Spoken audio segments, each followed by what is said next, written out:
The stars are right, and that means it's time for another episode of The Whisper in Darkness. I'm your host, the Man from Lang. Thank you very much for joining me today. On this episode, we are continuing with our reviews of the player cards in the Scarlet Keys Investigator expansion. This is part 4 of our look at the Survivor cards in the box. On this episode, we are going to discuss Heed the Dream, Salvage, Old Keyring, Level 3, and Fickle Fortune. There are spoilers throughout if you care about that sort of thing. If you enjoy what you hear, remember to like, comment, and subscribe. Before we get started, a quick reminder of how we rate cards here on The Whisper in Darkness. The best of the best get an Elder Sign, while the worst of the worst get an Auto Fail, and the cards in between get a +1, 0, or Elder Thing respectively. Cards that you build around or cards that are good in one particular deck get a Bless token, while cards that we believe are destined to end up on the list of taboos or are simply bad for the big game get a Curse token. Before we get started, I'd like to thank the patrons of this channel for their tremendous support. You all rock. If you'd like to be amazing like these people and support the channel's goals and see your name on this list, head over to patreon.com, sign up for a tier of your choice, and claim your rewards. That would be awesome. Special thanks to Cole Monroe Chitty, Nicole Fiscus, and Nate Lost in Time and Space for their contributions to the channel. I couldn't do it without you. Without further ado, let's get started. Welcome back, everyone, to our reviews of the player cards in the Scarlet Keys Investigator expansion. We are going to wrap up our look at the Survivor cards. The first card we're going to look at is Heed the Dream. It is another dilemma. This one costs 2 XP, no cost. Augury and Dilemma trait, max 2 dilemmas per round. Revelation, reveal the top card from each investigator's deck and place them in a pile. Repeat this 2 more times. Choose one of the 3 piles. Each investigator draws each of their cards from that pile. Shuffle each weakness in each other pile into its owner's decks. Remove each other revealed card from the game. So Matastrophic and I were just reminiscing a little bit about the Lord of the Rings LCG, which also features a card named Heed the Dream, which also deals with drawing cards. So a little bit of trivia there. What do you think about this one? Okay, so I think it's solo. 2 XP is steep, but I think this card's really good in solo. Because it's like, what if my draw could be any of these 3 cards? And I know it's not going to be a weakness. That's really good. It's like a Eureka that you don't have to pass a skill test on, that you just fire off the Eureka. And like, that's worth 2 XP, I'd say. That's pretty good. In multiplayer, oh my god, this is going to cause fistfights. So the fact that it says remove each other revealed card from the game, like psychologically, that's a big blow. If it was just discard them, then it would probably be fine. But I think I understand why they didn't say discard them, because of how it interacts with recursion. Because like when seeding the discard pile becomes a good thing, I think that's what they wanted to cap by having them remove, by removing cards from the game. Yeah, this is the one that I really feel like should have peril on it, just to prevent... Just to prevent the punching. The table talk that will go on, yeah. And the arguments that will happen as... Because this one feels like it will lead to, like, especially if you're playing 3 or 4 player, this could lead to like a lot of debate as each player lobbies, not only for the card they want, but also the cards they potentially don't want to lose, which, like, depending on how your deck is built and what you're trying to do, losing, say, 2 cards isn't necessarily the end of the world, but... If it's your random deck is random, and you may never have seen them. Yeah, if it's the wrong 2 cards, and suddenly it's just like, okay, you played Heed the Dream.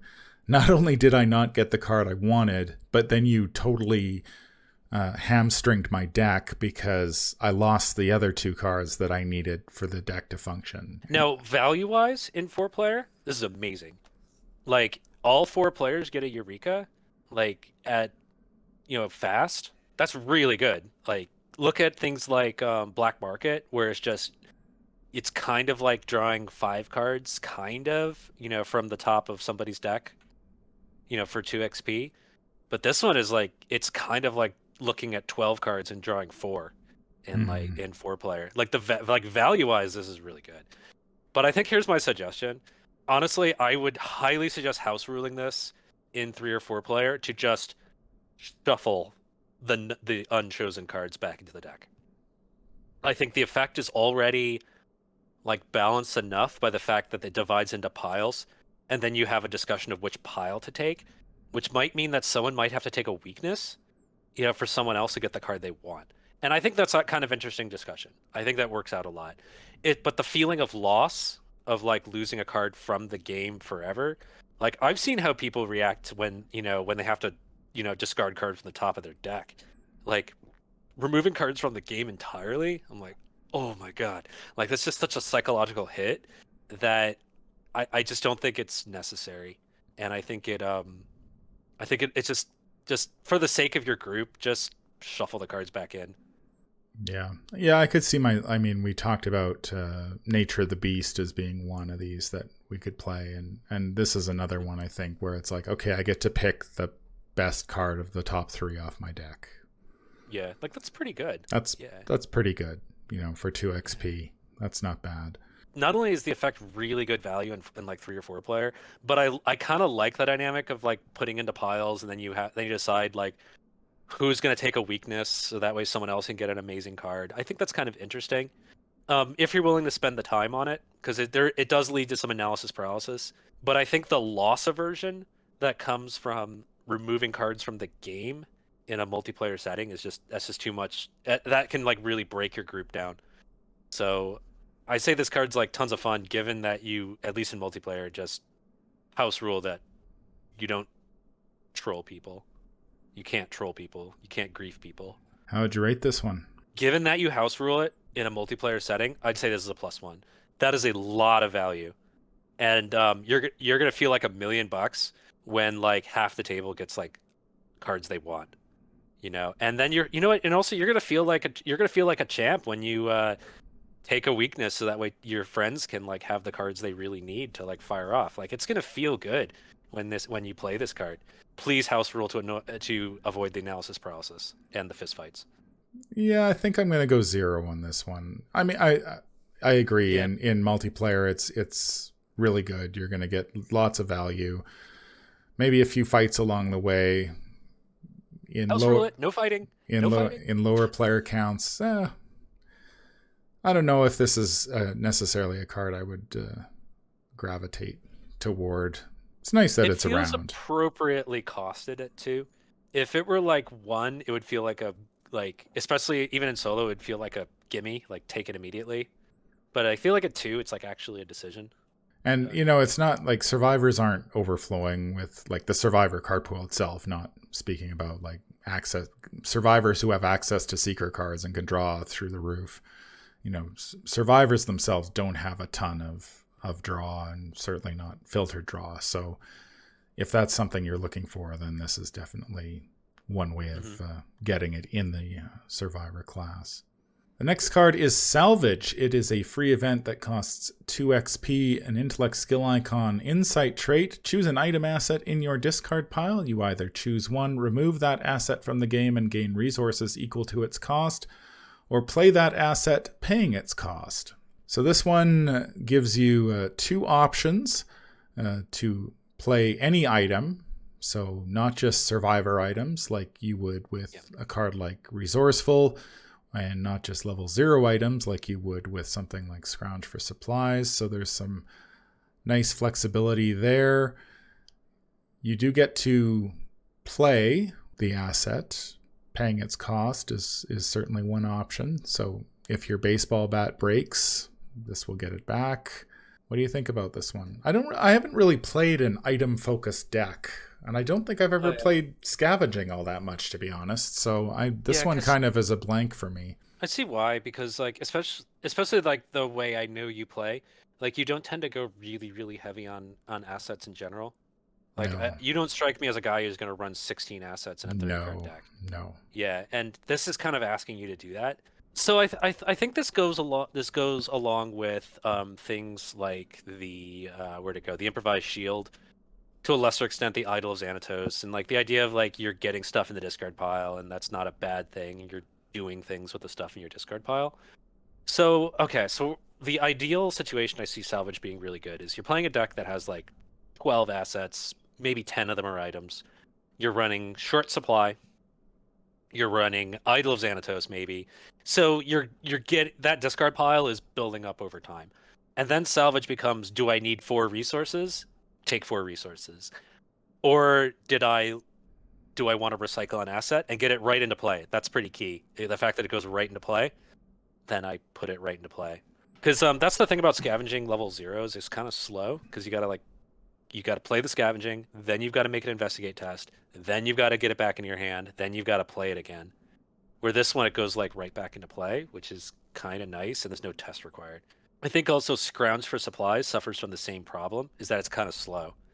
So if I think of this kind of like a fast Scrounge for Supplies, because it's like one action saved, yeah, it's a little narrow, but I can see that being worth 2 XP. And I do like the flexibility of removing assets from the game to gain resources. That being said, you're going to want to have like multiple high cost assets. So this is going to be hard to do, is where I'm going with this. This is going to be hard to justify all those slots to like really make this work. Unless you're a guy like me and you play Forced Learning and 45 card decks anyway, in which case you do have space to make this thing work. Yeah, I do like the fact that it's only 2 XP, so that opens it up to like off-class survivors who want to experiment with that. And the art, it looks like Victor Goddamn Sullivan from the Uncharted series. I don't know if you've played that, but it totally looks like him. But we don't have a shovel item, do we? Yeah, Gravedigger's shovel. maybe he's repairing a Gravedigger shovel that was busted after it got cracked over a ghoul's head. Or got discarded to discover a clue. Right. Snapped while digging up clues. Yeah, that's what must have happened. Yeah, and he's salvaging it. Okay, I see what's going on there. This very much feels like a Bob Jenkins card, except Bob Jenkins can't take it. That's true. How would you rate this one? Okay, so I feel like this one is actually kind of narrow because I feel like for this one you want to have multiple item assets in your deck that cost 4. I immediately am thinking Fingerprint Kit at 45 automatic. And then you gotta have more. You gotta have like more than 2 of them. You're gonna want to have like 8, 9, or 10. So I think as a result, this is kind of narrow. That being said, if I think of it as like kind of like a fast Scrounge for Supplies, because I both retrieve and play the asset in a single action, that's pretty good. Okay, so given that I have items that are like worth doing this to, and like not like 2, but like 6 or 8 items that are worth doing this to, I'll give this thing a 0. Yeah, this is a deck I haven't played this type of deck, and so this card is kind of outside my wheelhouse. So I'm gonna just go right down the middle and say 0 on this one because I think it could be amazing in the right deck or not. So I mean, it's definitely more support for that short on supplies thing where you seed your discard pile for stuff. I really wish this was an Edge of the Earth for this reason, because it feels like it goes right alongside short supply, and not less so in this set. The next card in the box is Old Keyring Level 3. It is a 1-cost asset with 2 intellect, skill icons, item, and tool trait. Uses 3 keys. If there are no keys on Old Keyring, discard it. As an action, investigate. Your location gets -2 Shroud for this investigation. If you succeed, remove 1 key from Old Keyring. And if this test's difficulty is 0, you may discover 1 additional clue. It takes up a hand slot. I have written here, you get 1 extra skill icon, 1 extra key, and 1 extra clue. How can you go wrong with this one? This is pretty sweet. Yeah, I think of the Silas Marsh deck I was playing that was relying on Old Keyring, and it was always those locations with 2 clues where I can get 1 clue, but how do I get the second clue? This one gets me the second clue. Right. I'm thinking about those locations where they have low shroud, like 1 or 2, but they have 2 per investigator clues on them. Yeah. So yeah, because often enough, when you see locations with high shroud, like 3 or 4, they often have 1 per investigator clues, and then you have the low shroud ones are balanced by having 2 per investigator clues. And I think this kind of really shines there when like the location's challenge is the number of clues that need to happen. At that point, it's like you've paid 1 for 3 deductions, which is quite nice, you know? Yeah. Yeah, I like this card. It seems a bit steep XP wise, but the fact that you can get up to 3 additional clues is pretty nice.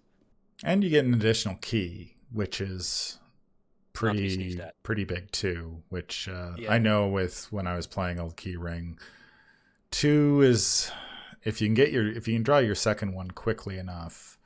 Oh yeah. Then you've got 4, but I'd rather have 6, especially when you're playing somebody like Silas who doesn't have a great deal of intellect to work with in the first place, and so you need these to hit, and that was always the big plus of Old Keyring, is that if it misses, you're fine. Right. You only remove keys if you succeed, which is the big plus when you've only got one intellect or whatever it is with Silas. Yeah, exactly. 2. Yeah, this is pretty good, and of course they're trying to give you more synergy for more synergy for the shroud reduction. I wonder how this combines with Shed of Light. Do you get both effects? Oh my god, you do. Yeah. Oh, if you combine this with Shed of Lights, you get 4 clues. Oh wow. Tesla's clues. Yeah, that's kind of awesome. Oh wow. Okay, so this is really where the deck is going. You get 4 clues in one action with this and Shed of Light. I see. And then you add in you have your gumptions to reduce a Shroud 4 location down to 0. I see what they're doing here. Yeah, and then resourceful to pull whichever part you need back. Yeah, that's true. Oh yeah, because you can't salvage the Shed of Light, but you can resourceful the Shed of Lights. Yeah, I see where this is going now. This is pretty good. Yeah, the fact that you can discover up to 6 clues with this is pretty nice. As much as I like the basic Gold Keyring, I think the fact that it only had 2 keys on it made it a little too action intensive, in my opinion. Because you're going to spend an action to play the Old Keyring, and what's it going to do is it's going to lower the Shroud by 2 for 2 investigates, ideally, which is I could just be playing perceptions instead. And then get a similar effect, with perceptions and not have to spend play actions. But this one, the fact that it's 3 keys, it's starting to feel a lot better, because 3 clues is bigger than 2. But it's you get 4 additional clues off of, compared to the level 0 Old Keyring. I can see why that's worth 3 XP. It's a long-winded way of saying I can see why this is worth 3 XP. I'm gonna give this one an Elder Sign because I like the Old Keyring a lot. Ooh. Is it Elder Sign territory, though? Because 3 XP is a lot. Is it Elder Sign territory? Okay, so if you're an investigator who can take level 3 survivor cards, and you want... Okay, so you're going to want to be the primary clue getter. I don't know if you just splash this in. Well, you kind of can if you're a survivor, because you don't need a lot of XP to be a survivor. Okay, so what I'm getting at is this isn't 3 XP is less of a bite than it is for a guardian. Yeah, is what I'm going for here. Yeah, and it can get you 6 clues. It's at least a +1. Is it Elder Sign? I'm looking at it primarily from as a solo player, where oh yeah, totally. The additional clue is huge. Yeah, saves you so much time. I totally get it. Yeah, because when you run into that location that has 2 shroud and 2 per investigator clues, this is gonna save your butt. Yeah, this is gonna be pretty nice. Yeah, I think when you stack all the benefits up, I could see this being an Elder Sign in Survivor. 3 keys. Yeah, and if the goal is to get 6 clues off of this, this is really good. Yeah, I'll go for Elder Sign for this. It's not a super sexy blow it out of the park Elder Sign, but it's if you add up all the numbers, this is really good. Okay, yeah, I'll go for that. I'm thinking Lola Hayes, as I always do. Yeah, and I'm this is a lot of value, for one cost. Because I think with this one, while it is 3 XP, one of the things with Survivor, if you're not getting your clues off this, you're probably going to have to spend XP elsewhere. I was thinking I was spending XP on Burn After Reading to get Tesla's clues off of that, or you'd have to spend XP for Nature of the Beast to get a clue there. Yeah. So that's where I'd be tempted to put my XP and those aren't a lot of XP, are they? No, they're 1 XP each. I think Burn After Reading might be 1 or 2. I think it's 1. But so I don't mind paying 3 for this if I'm getting more clues that I would have to pay XP for anyway. Yeah, I can definitely see. I like how all these cards we talked about that can get clues testlessly as a survivor. I like how they all seem to combine together. I could totally see a whole deck where you play Old Keyring level 3 to scoop up clues from the low shroud locations. You know, the ones that are like two shroud but two per investigator clues, and that's how they're balanced. So you have Old Keyring level 3 for those, and then you have like what's it Burn the after dilemma we were talking about. Oh yeah, burn after reading, yeah. But nature of the beast. Nature of the Beast, that's it. You have Nature of the Beast and you have burn after reading for the high shrouds. It's like at that point you don't even need things like look what I found anymore. Just succeed at your skill tests or discover the clues testlessly. Yeah, what do you need to like play this game where you have to like succeed? You have to like fail but by two or lower. Like don't do that. Just succeed. Yeah, because that was the position you'd end up in, right? It's like, okay, I use my old key ring. I'm not getting the extra clue with the level Hmm. 0 version. And then you're kind of stuck because you need to find a way to get that extra clue. And without things like before burn after reading and nature of the beast, then you're sort of stuck in this position where now I've got to fail a test with look what I found, Yeah, that's hard. or you're not investigating those two shroud locations, or you're not investigating the locations with two clues because you need to Hmm. fail the look what I found test at those to get the two clues Yep. efficiently. And then you inevitably draw an Elder Sign or a +1, and you're like, ah, god damn it. Yeah, And then you so gotta, like this yeah. feels like it really solves that problem and makes things a lot smoother. So Hmm. I'm a big fan. Yeah, this is really good. Does it knock Shadow Light off the top spot? I don't think so. Well, But then Shadow, again, it combos with Shadow Light. yeah, Shadow Light's a level 0 card that gets you 3 clues. That's as we were saying, the only other card that does that, you lose the game. So You have to knock yourself out and take a mental trauma. so something's above the power curve there for sure. The final survivor card in the Scarlet Keys Investigator expansion is our final dilemma. This is It's a fickle. dilemma. It is a dilemma. This is Oh, Fickle Fortune. 3 XP, no cost, dilemma of favor. Same text as all the other dilemmas. Revelation. You must decide. Choose one. Place one doom on the current agenda. Each investigator heals 3 damage and 3 horror.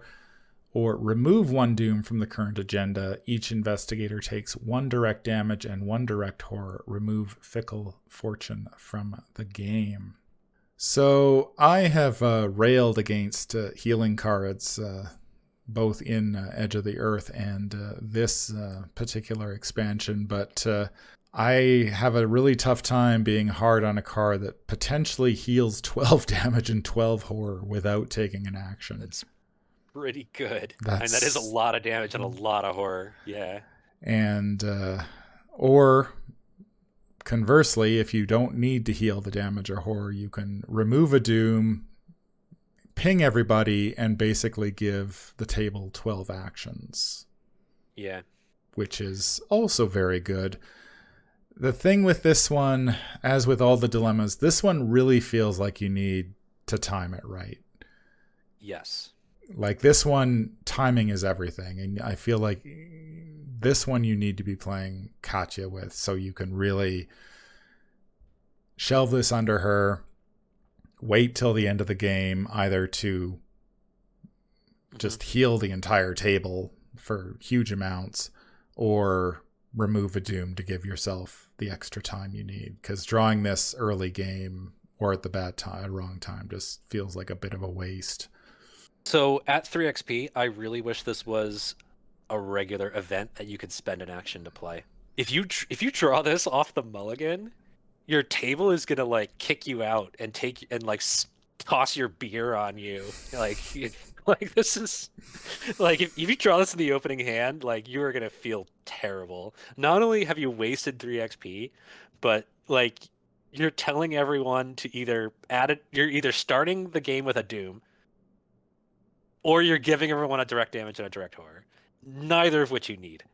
Like this is one of those things where it's only useful near the end when you're either going to doom out but you haven't been hurt very much or you've been beaten up a lot and someone's gonna fall over from damage or horror. Neither of these happen on turn one. No. Like, yeah, man, this one really needs to be this is why Katya needs to be a permanent. Listen, oh my gosh. Yeah, timing is everything with this one, and Gosh. even if you do put Kachi in your deck, like you said, I mean, if you draw this off the mulligan, and you're gonna feel terrible. You're gonna feel pretty bad about it. Like, it's just not great. I mean, I think this one also is better for obviously better for multiplayer because it just scales so much better with the more players you have. Oh, compared absolutely, to solo, where it's just like, yeah, like removing Doom in solo is rarely necessary because I don't Doom out all that often, and I'm not going to pack cards just in case I am. So I probably wouldn't play this in solo, but it definitely in multiplayer. But yeah, the timing, man, oh man, it's too bad we don't get like return 2 boxes anymore, because we could have like return permanent to the Katya? permanent Kachi and return to the Scarlet Keys. How would you rate this one? So, given that you have a way to control when you get this, as in you're playing either Katya or you're playing like a Seeker. Yeah, but like Min can't take this, so you have to play Daryl with like things like Scroll Secrets and Forced Learning. No, not Forced Learning. No, Forced Learning's a bad idea. Eureka. You pretty much have to do that. Like if you're just playing a regular Survivor and you just draw this like during Act 1, you're just wasting it. So I'm gonna give it an Elder thing because it's very situational. Because here's the thing. Here's the thing about this is like there's gonna be like often enough. I would almost dare to say 50% of the time where the game is going well and you wish you drew an unexpected courage instead, like something to advance the board state. Yeah, I can Like, definitely see that. yeah, where it's like I don't need the healing, and I'm not dooming out. Everything is going fine. In which case, you're wasting 3 XP and you're wasting the card, that you drew in upkeep. So I think as a result, I'm going to give this another thing because, like, there are times when this is going to feel terrible, like almost like a treachery, even. Yeah, of all the dilemmas that we have looked at, this one feels as though you're sort of building around this. I'm not going to give it a bless, though. I'm going to go land at 0. Okay. And that's only if you have a way to control it. If you don't have a way to control this thing, then don't put it in your deck, because that's a lot of XP. You're wasting the XP. It's going to go off at the wrong time. The healing is incredible. I mean, you're getting so much healing. But the problem again is that if you need it, right, and you don't know if you're going to need it because, like, okay, maybe one guy or one girl at the table has been hit hard, and the other 3 are fine. Okay, so you're unnecessary. You're just not getting as much value for it. Which is why it seems like this one you really need to control it, or it's just you're not going to get value. So you're basically making a treachery at that point. Yeah. I would give this one like a +1 or a 0 if you've got a way to control it. If you don't, then I would never play this. That's going to do it for our look at the Survivor cards in the Scarlet Keys Investigator expansion. Let me know in the comments down below what you think. We're going to be back with we're going to do a video about the neutral cards, maybe talk about the dilemmas, maybe not, we'll see. And then, of course, we have the customizable cards that we have to work through. I believe each class got 3 of those, plus the Shotcaster, the neutral one. So we will have videos out about those as well. So what are your final thoughts on the dilemmas, Matastrophic? Oh, I think they're more trouble than they're worth, except for the one that is not actually a dilemma at all, and that's where'd it go? Nature of the Beast. Nature of the Beast, yeah. I think they're just more trouble than they're worth. I think the dilemma deck is just too much XP, and it's just too much effort. I'd skip them, to be honest. He the Dream is hilarious, though. If you house rule it, I think it's pretty good. That being said, I think the Shroud reduction thing, like, is kind of the real standout of like the whole box. Even Daryl's definitely the seeker here, and so Daryl got all the good cards. Am I right? Well, Daryl benefits not only from all of these Shroud Reduction cards, but I mean the what's the other deck that we looked at from the Seekers? That's played out of Daryl quite a bit. The research notes. Oh yeah. Yeah, there's a lot of research notes decks that are built out of Daryl, so it seems like he not only benefits from the being Seeker, but also he can power down the Shroud of a lot of locations and snap up clues that way if he has to. Yeah, I'm not convinced that the dilemmas are something I'm going to be playing with. I feel like we've sort of been in this spot before with the whole curse and bless mechanic, where it feels like there's just something missing. Maybe it's just not fleshed out enough to make it viable, or just to make it smooth. Because you're going to be putting these dilemmas in your deck at level 0 with no real way of controlling them outside of a card like Eureka, like you've mentioned. There may be others out there that I'm not thinking of at the moment, but maybe what's his name? The guy who lets you pick a card. Oh, Rook. Yeah. You could use him to but that's sort of there are ways to do it, but I mean, if you're playing with the list of taboos, Rook's been tabooed, so he's okay. Like with the taboo, I think if you're playing dilemmas, I think tabooed Rook is pretty good. But once again, it's a yellow card. It's almost as if this was designed to be played by Seekers. These dilemmas because Seekers have all the ways to do controlled draws. That's going to do it for this episode. If you enjoyed what you hear, remember to like, comment, and subscribe. If you need to contact me, I can be reached at manfromlang@gmail.com. I'm also on Twitter at manfromlang. Until the stars are right, keep your shotgun close and your elder sign closer. Take care out there, and happy investigating.